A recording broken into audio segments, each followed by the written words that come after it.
All right. So the state of mental health care delivery in this country is, right now, I would say, inadequate and also at times inappropriate.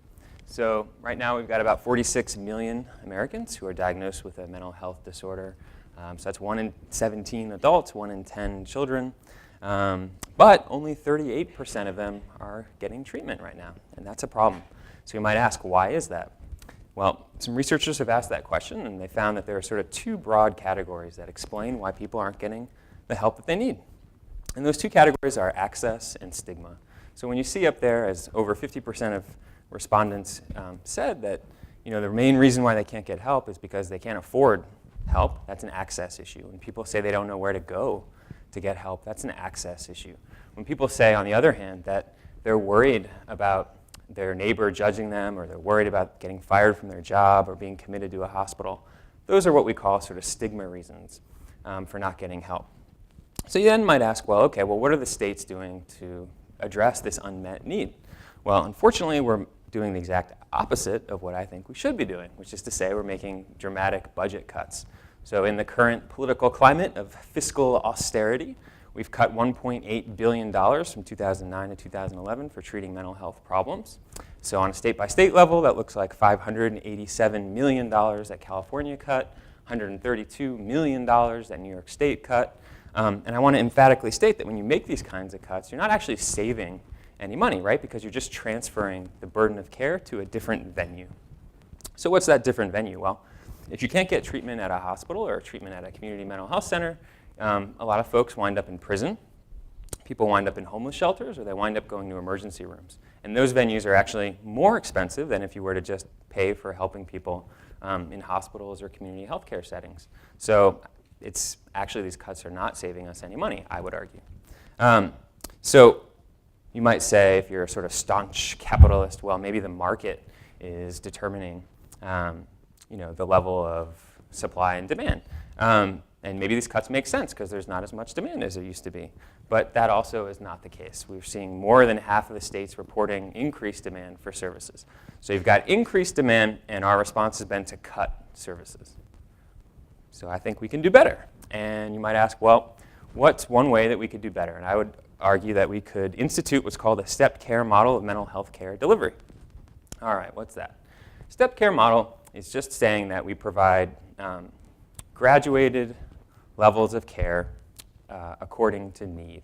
So graduated levels of increasing care according to need. So what does that mean practically?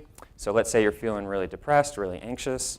You go to your doctor. That's where most people go when they're feeling depressed and anxious, maybe a psychiatrist. And the doctor says, the first treatment we want to give you, we want it to be the least stigmatizing, the least restrictive, which is just another way of saying the most accessible, and also the most cost-effective treatment first. Right? That's not really what we're doing right now.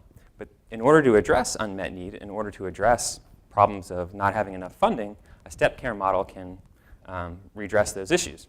So you go to your doctor, feeling depressed. The weather's not changing. It's still really, really cold out. This is getting insane. What can I do? And doctor says, well, the first thing I want you to do, right? So this is the most accessible, least stigmatizing, most cost-effective is, hey, why don't you go for a run? Why don't you try exercise? There's actually a lot of great data that shows exercise is a great treatment for depression and anxiety.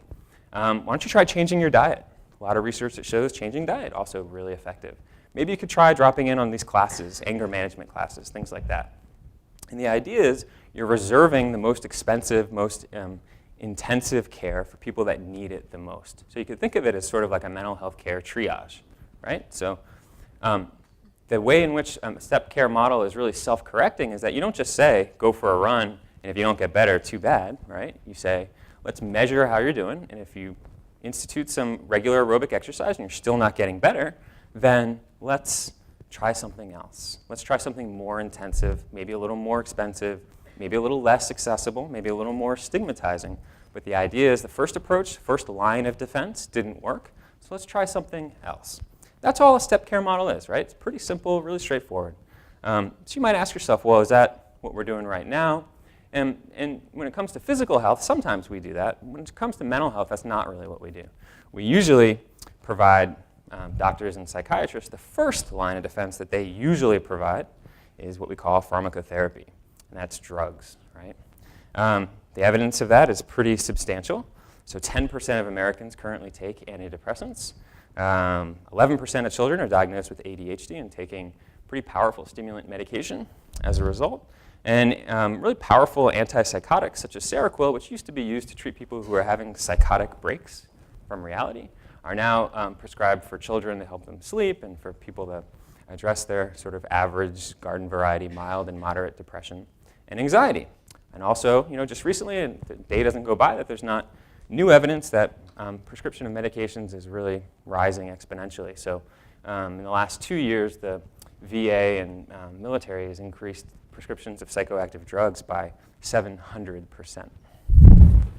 So why is this going on? Why are we having all these prescriptions being written at ever-increasing rates as our first line of defense?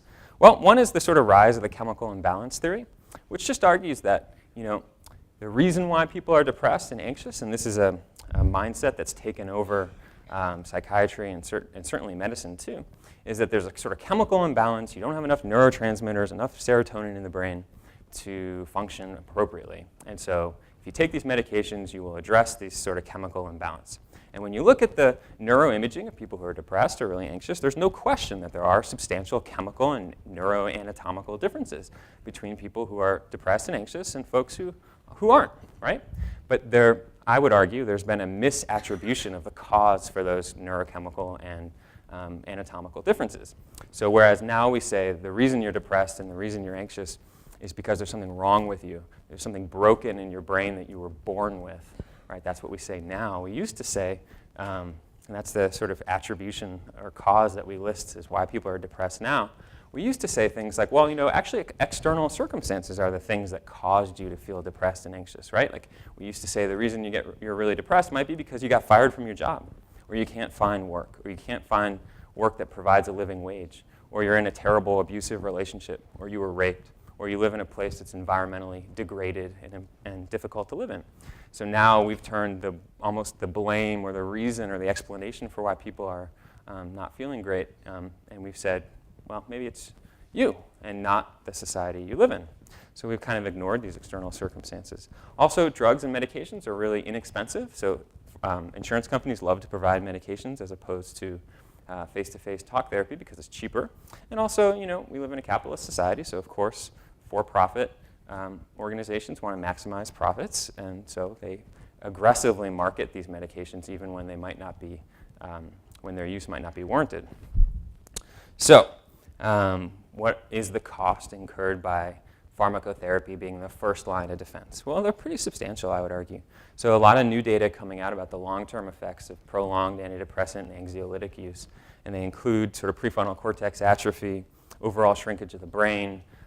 Also, when you go off the medications, often the symptoms that you have worsen. So they're worse than they were before you began the medications as your brain readjusts to its original natural sort of chemical makeup. Also, unfortunately, doctors and psychiatrists wind up prescribing drugs and medications to treat other drugs and medications that you're on. So you might come in getting a medication for depression, but that depression makes it really difficult for you to sleep, causes insomnia. So then you need a medication to help you sleep. But then that causes sexual dysfunction, right? So then you need a medication to treat that. And before long, you've entered this long cascade of drugs to treat drugs. And when you came in with just a single problem, now you've got 6 or 7 problems, 6 of which came from the first medication that you began taking. So maybe we're not familiar with these sort of long-term side effects. I think we probably have heard lots of ads on the radio and TV like the following that discuss the short-term side effects. So this one's amazing, so just listen to this. New Vigil may cause serious rash or allergic reaction that may require hospitalization and be life-threatening. If you develop rash, hives, mouth sores, blisters, swelling, peeling, yellow skin or eyes, trouble swallowing or breathing, dark urine or fever, stop New Vigil and get emergency help. New Vigil is not for children. New Vigil doesn't replace sleep, may not stop all sleepiness, and has risk of abuse or dependence. Use as directed. Common side effects are headache, nausea, dizziness, and trouble sleeping. Stop New Vigil and call your doctor for depression, anxiety, hallucinations, extreme activity, aggression, thoughts of suicide, other mental problems, chest pain, or abnormal heartbeat. That's awesome, right? So this is okay. So we've all heard that before on TV, and these side effects are really, for a lot of people, painful and not well tolerated. Now, you might say, well, you know what? Maybe that's true. You have these sort of long-term, short-term side effects, and they make it really difficult to take these medications. But if the medications work really well, then it's worth it, right? So what's interesting is that the medications don't work very well. And this is something that's not really known by the public very much because of all the sort of aggressive marketing that goes on. But there's also an interesting story behind this, too, which is to say that, so when these drugs are sort of marketed, or when they're sort of first submitted to the FDA for approval, pharmaceutical companies have to conduct these randomized controlled trials. They have to submit the studies to the FDA for review. The review looks at the studies, and if they see evidence that the drugs are well tolerated and effective, then they approve it. So a couple of researchers looked at this evidence, and it was pretty convincing that these medications were really working well. But then they were sort of suspicious, and they asked the pharmaceutical companies, did you submit to the FDA all the studies that you conducted? And they said no. And so the researchers said, well, we want to see all the studies, not just the ones that we suspect you submitted because they showed a positive effect. And the pharmaceutical companies said, no, we're not going to give those to you. And so the researchers, led by Irving Kirsch and some others, filed the Freedom of Information Act and forced the pharmaceutical companies to submit all the studies that were conducted. And when you look at all the studies in what we call a meta-analysis, which is not just looking at one study, it's looking at all of them together, they actually found that medications for the most commonly diagnosed disorders were no more effective than taking a sugar pill. So these medications for commonly diagnosed garden variety depression, anxiety, no more effective than taking nothing. Now, this is not to say that medications don't have a really important, vital role to play in mental health care. Of course they do. There's no question that if you have a severe disorder like schizophrenia or bipolar or panic disorder or even really severe depression, medications save lives. They change lives for the better. Unquestioningly, that's true. But the issue, I think, is whether medication should really be the first line of defense. Should it be the first thing that we give people? And I argue that we shouldn't. So, all right, well, that's what you say. What should we provide as a first level? Well, I already mentioned like diet and exercise. Another thing that you can provide, which is something that I've been working on with my advisor, Pat Frazier, in Counseling Psychology Department, is developing online interventions. And so one that we came up with, I won't go into a lot of the details about the actual intervention, but just really quickly, we found that when people feel like they have some control over their life, when they feel like they have some agency over the things that are stressing them out, they don't get as depressed, they don't get as anxious as folks who don't feel any sense of control. So we thought, well, how can we increase the sense of control among college students who are feeling stressed out and really anxious? And it turns out that it's really easy to do it. So we came up with an online intervention where people just identify the things that are stressing them out. They write down on an online form what's stressing them out. Then they decide, okay, you've identified these stressors. Which ones are controllable? Which ones aren't? For the ones that are controllable, write down some specific actions you can take to help yourself, right? And that's it. That's all it is. Identify the stressor, determine if it's controllable, write down what you can do about it. Okay? So that's all our online intervention did. And what are the advantages of internet-based interventions? Well, one, they address that unmet need that we were talking about. So in terms of access, it's free, right? You don't have to travel anywhere to get it. So in terms of stigma, you can do it in the privacy of your own home. No one knows about it. You're not going to be committed to a hospital. You're not going to have to worry about getting fired from your job. I work at the VA. A lot of veterans are worried, and active duty personnel are worried that they'll get fired from active duty if they get help for being depressed or anxious. And lastly, a huge meta-analysis, similar to the one conducted on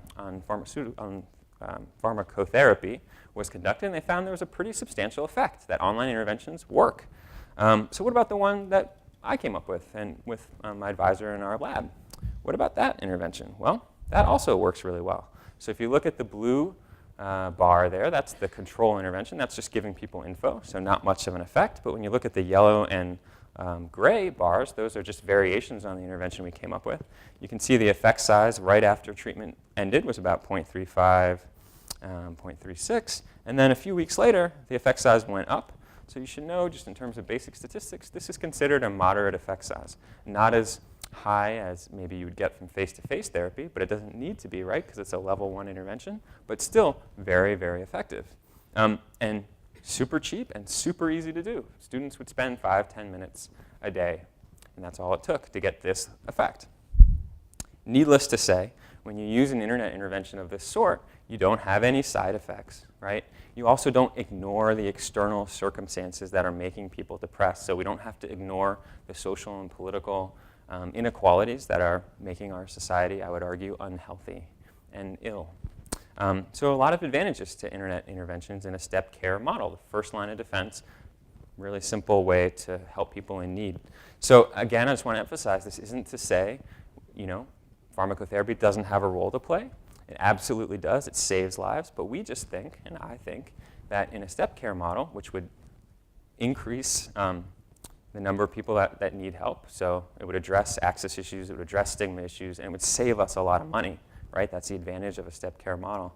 It would additionally relegate pharmacotherapy to sort of a later level of treatment. So first thing you would try, exercise, diet, classes, internet interventions, then you could try face-to-face therapy. If that doesn't work, then maybe pharmacotherapy is appropriate. So I think a Stepcare model, it's really, could be the way of the future if we're sort of brave enough to implement it. It's a really common sense idea, and you can think of it in terms of like mental health care triage. That's all it is, really. So, okay, hopefully that was interesting for you. Thank you very much.